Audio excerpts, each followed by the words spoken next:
Hey, Kiss Army, it's Bruce Kulick, with my beautiful asylum guitar. And you're listening to the Kiss Army Nation podcast. They're incredible. So crank it up with them.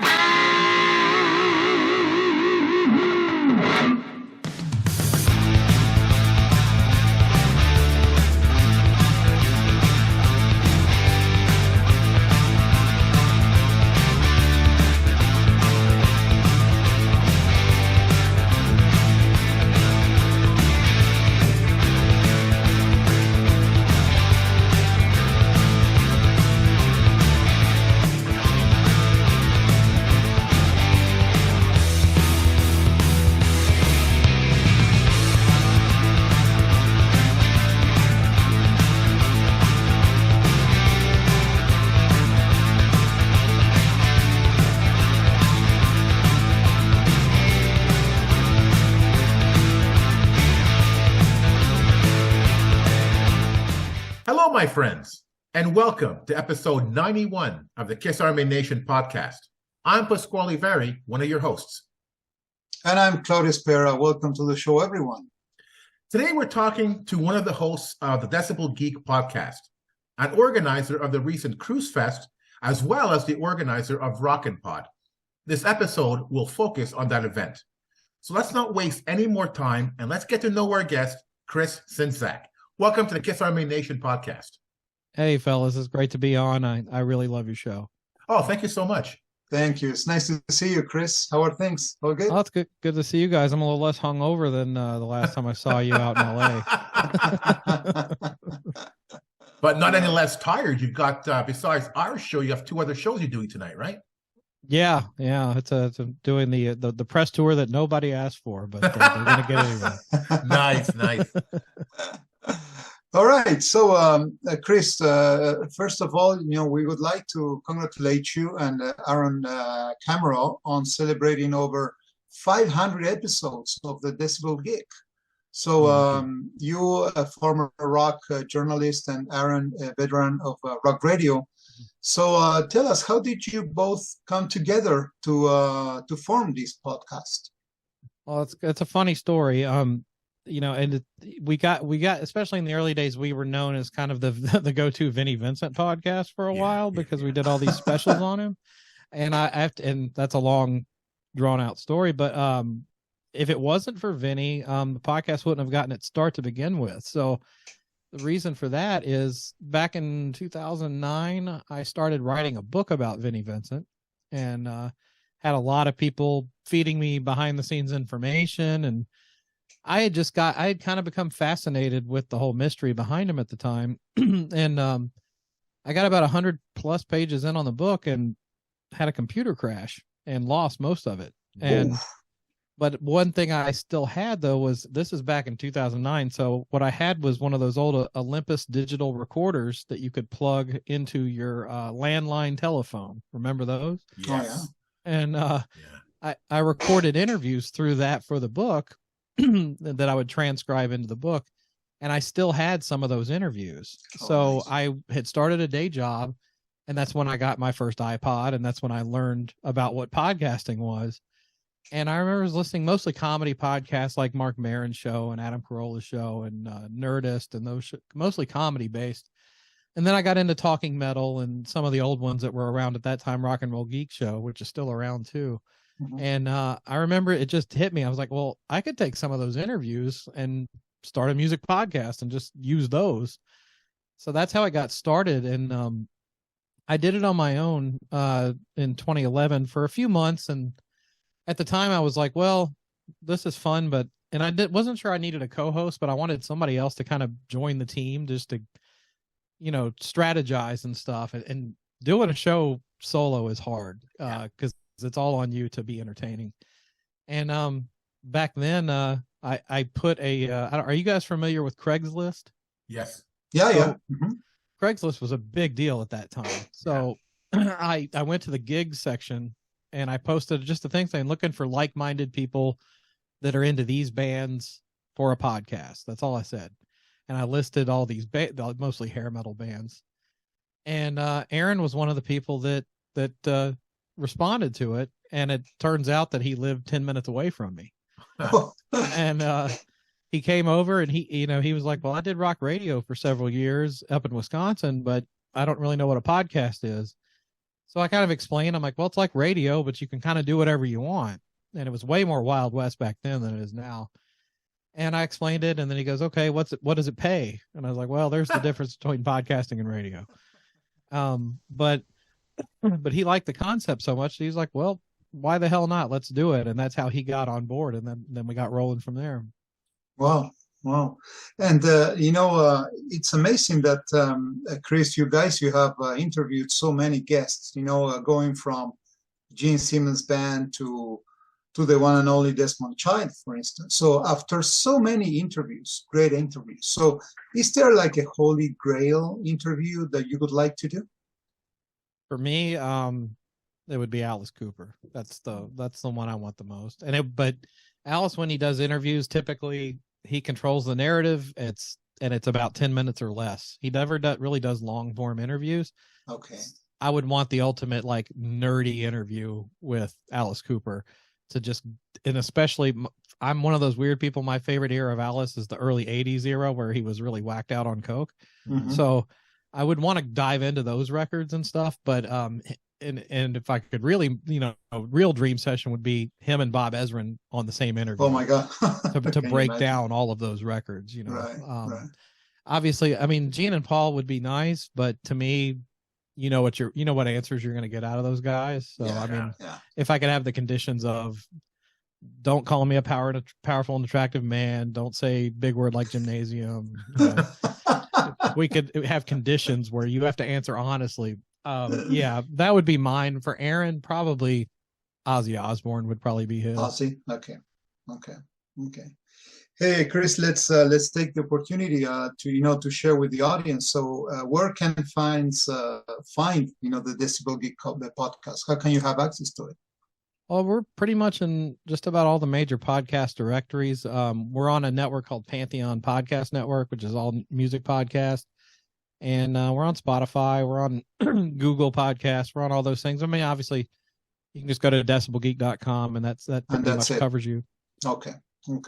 Cool. Before we go on to Rockin Pod, I got to ask you a question. One more question about Decibel Geek. I know I listened to your 500th episode, and you talked about a practical joke you guys did about this interview with Vinnie Vincent. And I thought you guys had courage to do something like that. Two questions. One, were you afraid that stunt may have killed Decibel Geek? And two, do you think that would work today? Oh, it definitely wouldn't work today because, I mean, Vinny's come out of hiding. But no, but to pull a practical joke like that, you think people would get so upset that it might even just, destroy the podcast. Oh, it ticked off a lot of people. Yeah. Even then. Oh yeah. Yeah, we did lose some listeners over it. I know we did, but we also gained a lot of new listeners from it too. But yeah, that was a long gestating April Fool's joke we did. And because it was also part of because we did so many Vinnie Vincent specials with people that had worked with him that it was kind of like, if I teased any guest that was coming up going, oh, big guest coming next week, immediately everybody's like, oh, it's Vinnie Vincent. Tell me it's Vinny. And it got kind of annoying after a while. So then I was like, well, screw it. Let's just act like Vinny's gonna be coming on the show. And we played the long game on it too. Like the amount of teasing I did about it, and I complained about like, God, I've never had to go through legal papers to do a podcast interview. I really built it up, and then I scripted out the whole thing, questions and answers. And then our friend Ian Wadley from the Rock and Metal Combat podcast was the guy portraying Vinny, and we used like a voice modulator on him and everything. And well, a lot of people don't know we had to cut that interview twice because I don't know if you guys are familiar with his show, but they drink a lot on their show when they record. Okay. And by the time in the day that we got him on to do our thing, he was so plastered and we kept going off script and just making stupid jokes. And we got to the end of it and I looked at Aaron and I'm like, this isn't going to work. Nobody's going to believe this. And he even felt bad. The next day he called me. He's like, I need to do that again, don't I? I was like, yeah, let's do it again tonight. And we recut it and he stuck to the script. But Oh yeah, we had and it was meant to be kind of an Andy Kaufman-esque type Right. joke where you initially hear it and you're like, oh, this is BS, and then you keep listening and you're like, well, maybe it's not, maybe this is real, and then by the end we go, we got you, But yeah, it was you can't listen to it anymore because when I started working with Mr. Vincent, I made sure I took it off of the feed. But Right. yeah, but of course that's a whole other long story there about how was working with him for a while, and then as things go with most people with Vinnie, turned sour. But I don't regret any of it, and it was the most Vinnie Vincent thing that it turned out the way it did. Oh, that was what a hilarious story, man, on that show. It's so good. So good. Thank you. So, Chris, besides the podcast, you're no stranger to organizing major events, and we'll talk about Rockin Pod in a few minutes. You were also one of the organizers of Kruise Fest. Now, if you could take a step back as a guest, what would you say was the highlight of that event? For Kruise Fest? Yeah. Oh man, surviving it. I don't know. It was Joe D'Angelo and his wife did the vast majority of all the legwork building up into that, but I was kind of consulting on some marketing things. I helped with some of the graphic design for it, and excuse me. But it was I don't know.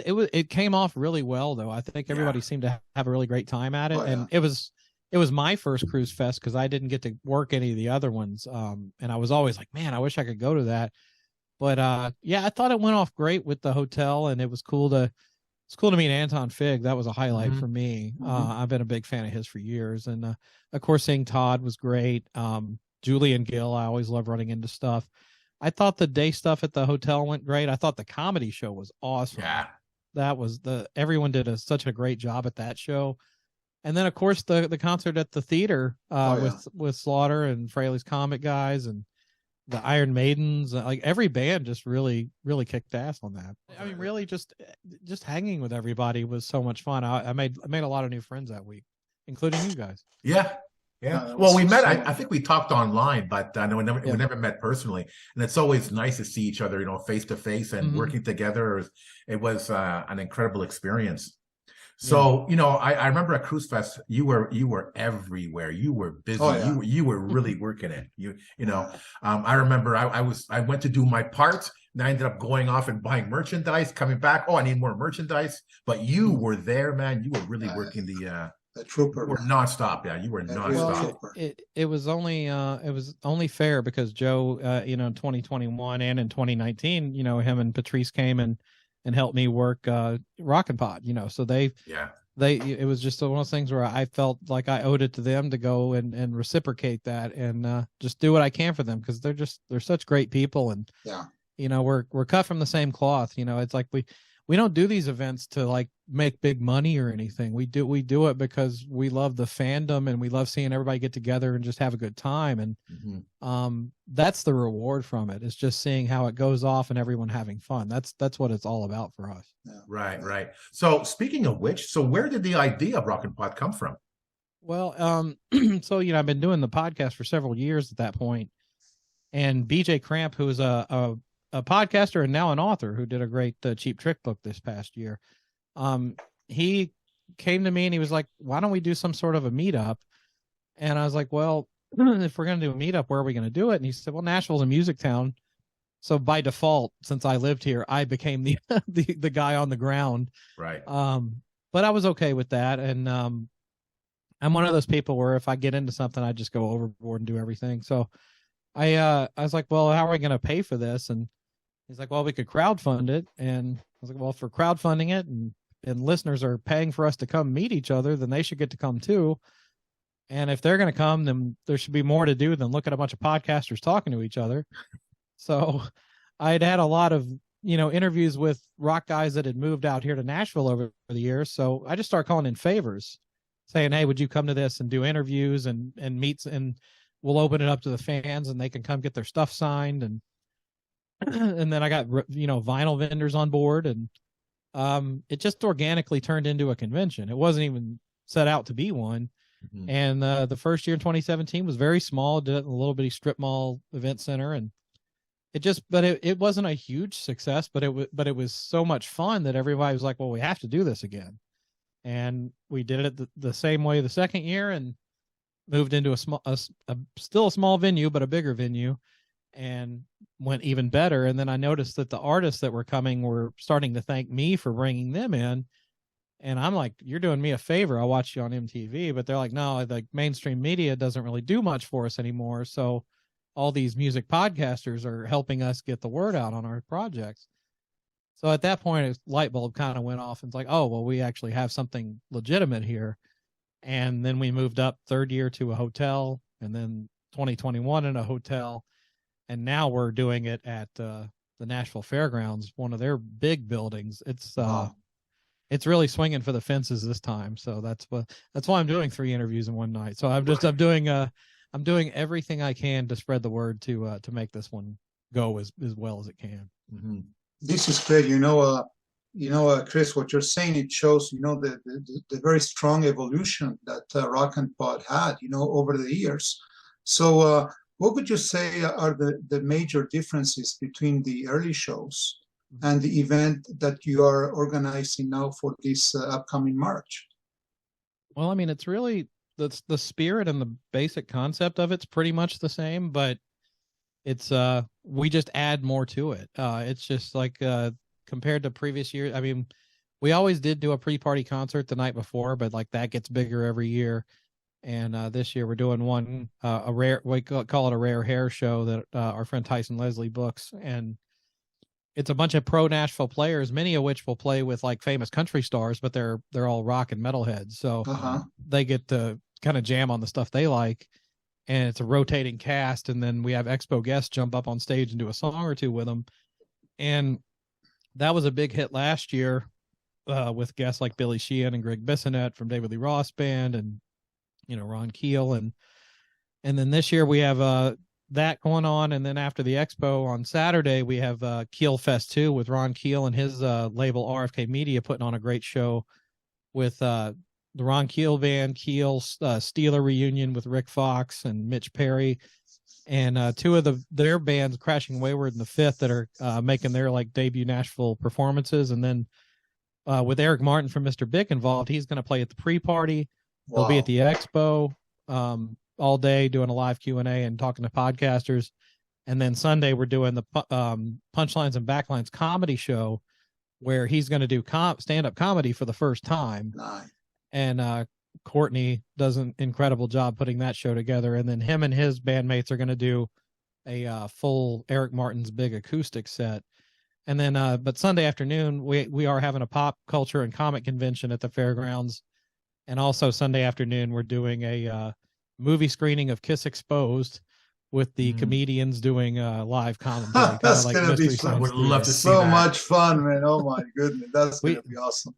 We did that with Phantom last year, and it was a big hit. So I'm excited to do that again. Nice. And Chris, if I'm not mistaken, you also have Paul Taylor from Wingard, right? Yeah. Confirmed? Yeah, this will be his 3rd Rockin Pod that he's come to. Wow. Yeah, Paul's a good friend. What a list, man. That's amazing. Who are some of the other guests that you have going? Because when I wrote the questions for tonight's episode, that was a week ago, and you must have booked 4 or 5 new guests since then. You keep adding, yeah. Yeah, I know. It's just impossible to keep up. I've got more coming too. I'm sure. Yeah, we've topped out at over 50 guests this time. So holy moly, that's awesome. So some of the highlights: Eric Martin, as I mentioned, Stevie Rochelle from Tough, and who also runs Metal Sludge, is coming. Jason McMaster from Dangerous Toys is coming. Eddie Ojeda from Twisted Sister will be a guest. Wow. Of course, Ron Keel, Craig Gass, Don Jameson, Courtney Kernadol, Mark Weiss, the famous photographer who's done tons of album covers. Yeah. As I mentioned, Rick Fox, lots of great Kiss stories from his background. Yeah. Have you guys had Rick on your show yet? No. Not yet. You really should. He's got tons of great. He was hanging out with Kiss in the loft back in the day. So. He just did something. He just did something with like the Rock Experience with Mike Brown. Yeah. Oh, that was an amazing interview. Yeah, he can tell you amazing Kiss stories all day long. Were any of you guys into Glow, the women's wrestling TV show from back in the day? No, not me. No. Okay, well, anyway, Jean Basson, who's she was Hollywood on Glow, and Ryan Cook's girlfriend, by the way. Oh, really? Oh, that's wow. okay. Let's see, Mick Strawn, who is in the film industry. He worked on set design for like most of the Nightmare on Elm Street movies, but also did the set design for the Doc and Dream Warriors video that you probably remember from back in the day. Love that video. He put all that together. Monty Colvin from Galactic Cowboys. Anthony Fox, who has done a ton of stuff. I'm just going to hit some of the highlights. Roxy Blue, you probably remember them. Anthony Corder from Tora Tora. Kiss related Jeremy Asbrock, of course, from Yes. the Israeli. Oh, Jeremy will be there. Okay. Yeah. Brett Carlisle, the new singer for Great White's coming. I'm excited to have him. Martin Motnick from Accept. Sandy Gennaro, who for Kiss related played with Bruce and Blackjack. Mm-hmm. Bob Berryhill from the Surfaris. It's the 60th anniversary of Wipeout, so we have a member of the Surfaris. Let's see, Paul Taylor, Steve Blaze from Lily and Axe. We just announced him recently, and John Billings from the Monkees. Andre LaBelle, who worked with Vinnie Vincent. With Vinnie. Yeah. But yeah, that's kind of the majority of them, and then a few more to announce in the next few days. Hold on, Chris. Now, Rockin Pod is only 2 days, right? Well, the Rockin Pod Expo is only 1 day, actually. Okay. Where are you gonna fit all these guests? My God. Why do you think we had to go to a bigger building? That's unbelievable. That's Well, and unbelievable. Also 40 podcasts from all over the globe, including one guy's coming from the UK for this thing. Wow. Yeah.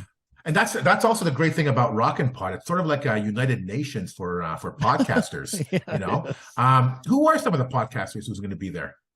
Let me pull that up real quick. Let's see. Let me go to the podcaster tab, and you can go to rockinpod.com to look at all of this too. Mm-hmm. But for Kiss Podcast, Julian from Kiss FAQ is coming back. Podcast Rock City is going to be there. Kiss Talk. That's Mike Williams and Tuck Watts' show. Sorry, I have a lot of names in my head these days. The Chuck Shoot Podcast, Ages of Rock, Rock and Metal Combat, and Obscure. Matt Porter and the Kiss Room are coming back. Yeah. Wouldn't be Rockin' Pod without Matt Porter. Let It Rip with Ron. Like 40 of them. State of Amorica, it's a Black Crows podcast, the Plug Podcast, Fans in Motion, a Night Ranger podcast. Did you know there was a Night Ranger podcast? No, not at all. Oh. Yep. Metal Mayhem ROC, Cobras and Fire. Podcast Rock City. The one from the UK is called Straight to Video. That's a great show. The Metal Summit is coming. Mistress Business. But yeah, it's quite a list. It's the who's who of podcasters. It really is. Yeah, it's a lot of people, and I just thank everybody that's believed in me and the event and our team and everybody. Yeah, awesome. It's just getting bigger and bigger every year. Yeah, I have to get the team gets bigger every year because it takes a bigger team every year to pull it off. But I got to figure out what we're going to do in the future. It's like, how are we going to top it every year? I always try to make it bigger than the last one. So, Chris, I would like to focus on the structure of Rockin Pod. So, day 1, day 2. So, what's happening on day 1? So, I guess day 1 mostly through the day will be just set up the building, but that night will be we're doing a cocktail mixer for podcasters and VIPs before the pre-party show. Okay. And then the pre-party concert will be that night. And then Saturday, starting at about 10 in the morning until about 6 at night, is the Rockin Pod Expo. And then Keel Fest starts at about 7 that night, and that'll go till like midnight.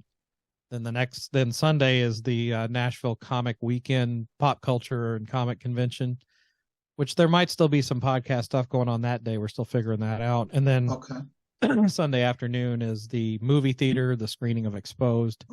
And then the Eric Martin show and comedy show is at a place called the Vinyl Lab, which is cool because it's half the building is manufacturing vinyl records for bands. And then the other half of the building is an event space. So like while people are performing, you can look through a giant glass window and see vinyl records being made. It's pretty cool. Nice. That's so cool. I was hoping that the Kiss Army Nation podcast would be able to go. And I know that every year you used to run Rockin Pod in the summer. Mm-hmm. And it's the first time you're running it in March. It's because of the venue, right?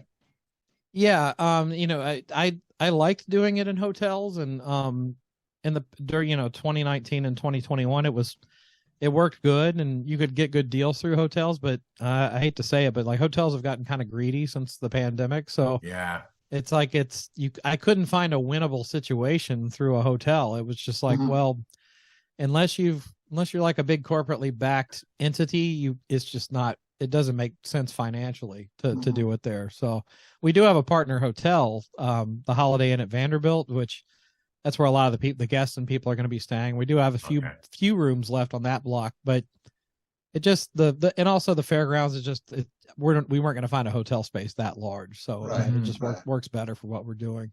Right. Now, because that's why I'm curious. So, what exactly is the purpose for the podcasters to go to Rockin Pod? Is it really to interview the guests that are there, or is it to talk to other podcasters and talk shop, or a little bit of both?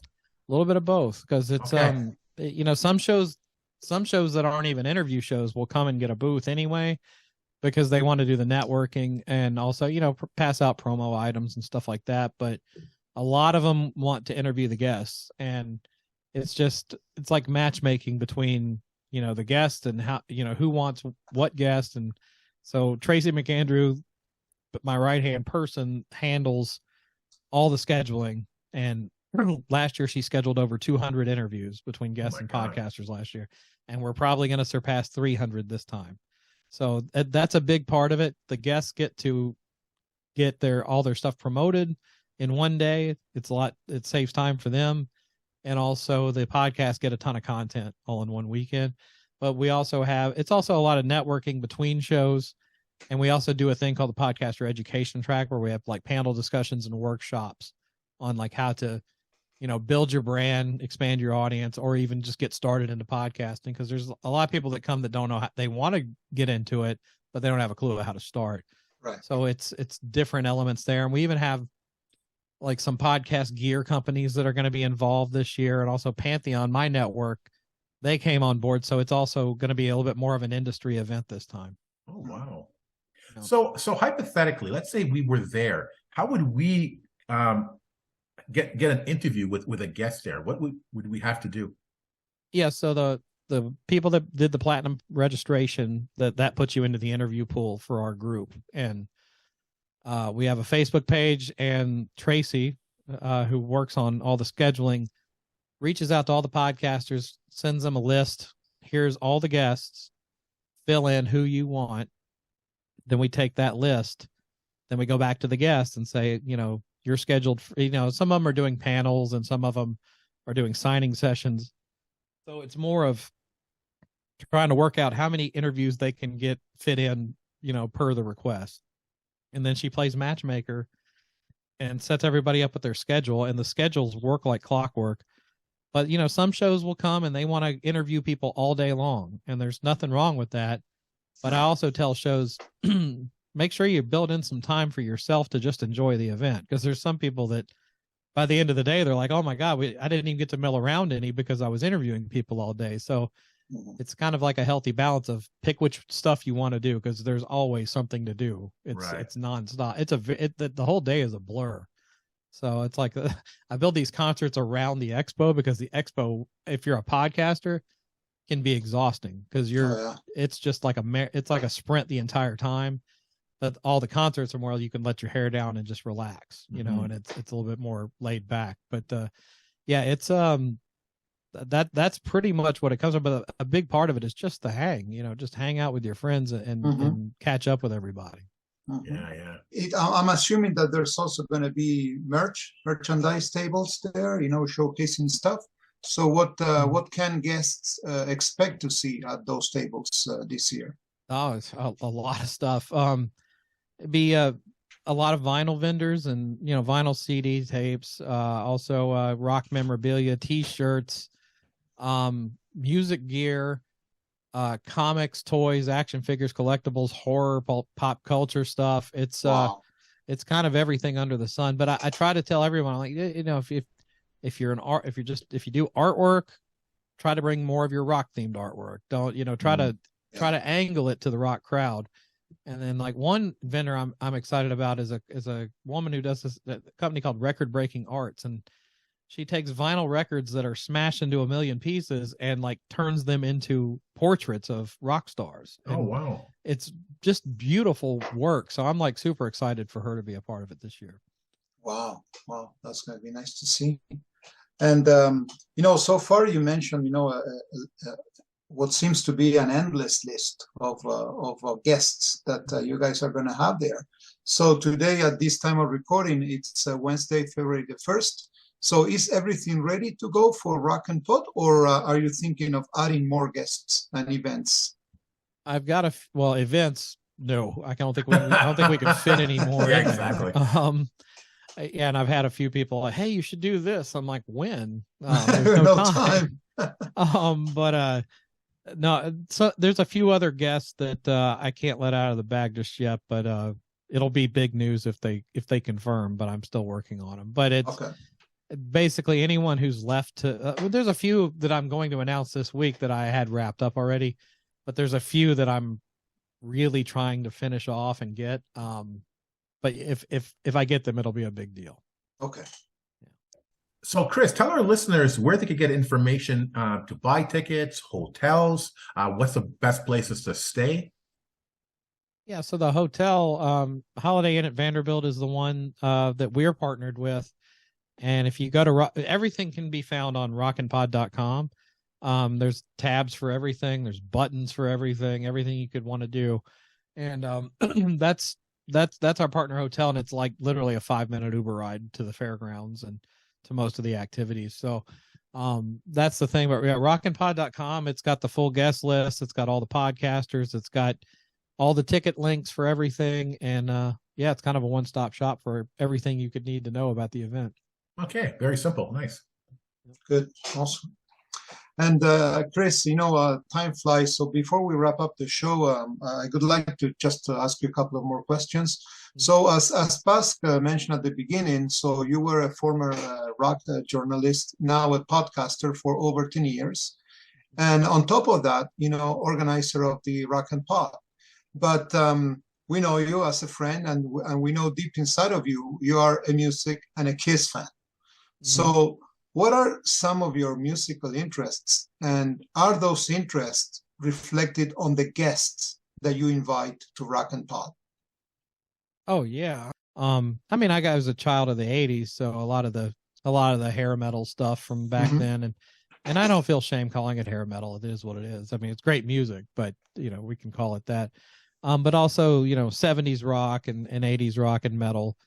But no, I mean, for me, I mean, I used to always say Kiss will always be my number one band, but I do think that Alice Cooper has kind of nudged them out over the last 5 years for me. Okay. I still always keep up with everything Kiss, but Alice Cooper's kind of the big one for me now. But yeah, no, the guest list is pretty reflective of my taste. And of course, there's plenty of guests I would like to get that I haven't been able to. But yeah, I thought we were going to get Desmond Child this year, but it didn't work out. But I got to interview him at his studio, and very nice guy and great storyteller. But yeah. Good. Well, it must be awesome. It must feel great, you being such a music fan and being able to pull out, these events and getting all those fabulous guests. That must feel amazing. And as you mentioned before, you being a Kiss fan, can we ask you, how did you get into Kiss? Sure. I guess and I always get crap from this from my co-host, but the Reason to Live video was how I got into Kiss. Because I mean, I was like 10, 11 years old, but I was into, I guess the door got kicked open by Quiet Riot and Twisted Sister with their videos on MTV. That was like my first real exposure to hard rock. And then I got into, Rat and Poison and Motley Crue and Bon Jovi and those types of bands. And that was what was flavor of the week at the time. So being 11 years old, that was what I was really into. And then I saw the video for Reason to Live, and I to this day, I've always been a power ballads guy. I like power ballads.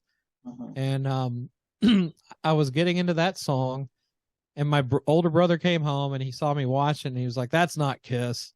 He's like, "That's what they call Kiss now." And then he gave me his vinyl copy of Alive, and And by the time, for some reason, I flipped it over to album 2, side 2.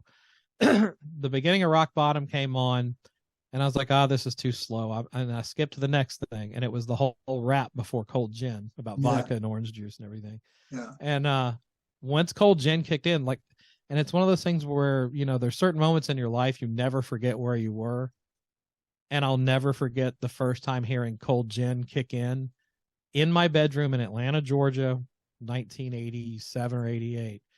And I remember instantly going, this is my band now. And really? Wow. Yeah. I listened to Cold Gin like 8 times in a row after hearing it. And it was a cool time to become a fan because I was into the Crazy Nights and the non-makeup stuff, but I also had this treasure trove of this whole other era of the band to get into.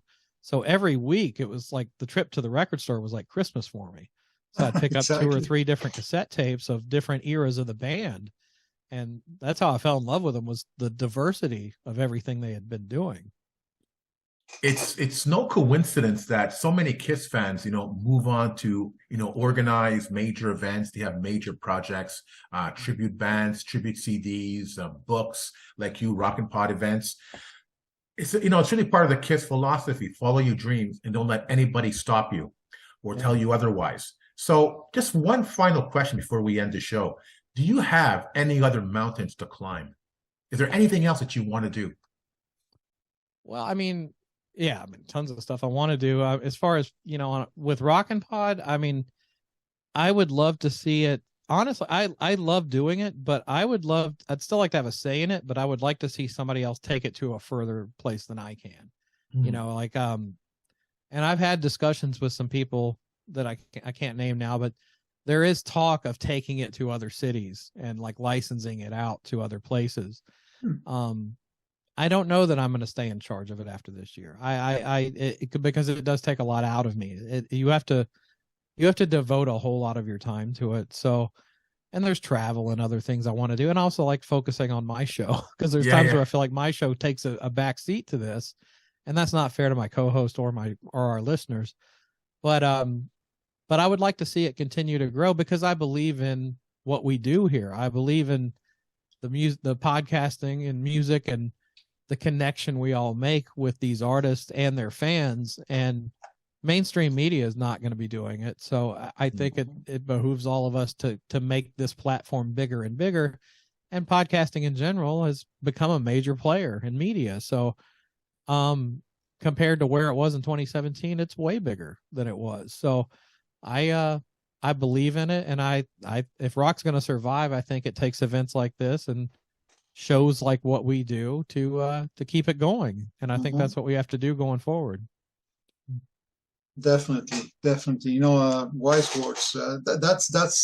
That's one of the ways to keep it alive, because there's so much talk that, rock is dead here and there, but as long as people like you, keep doing what you're doing, I don't think it's going to die. It's a good chance that we're going to keep it alive.